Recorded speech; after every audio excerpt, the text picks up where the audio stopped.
అన్న 10 రూపాయలే, 10 రూపాయల నా గోంగూర. అయ్యో 5 రూపాయల. ఈ రైతు బతుకు తెలుసా అనే? ఈ రైతు పత్తి బండి ఇచ్చినా, మిర్చి బండి ఇచ్చినా, చెనక్కాయ బండి ఇచ్చినా, ఏం బండి ఇచ్చినా ఏం ఫలితం ఉంది రైతు కాడ? అరే రైతు బాధ తెలుసానే అన్న? ఇది ఒకటి తెలుసా? రైతు బాధ తెలుసా?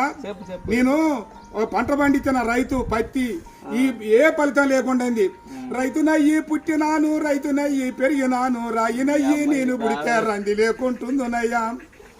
పత్తి పంట నేను ఎత్తే మిత్తి కన్నా ఎల్లలే.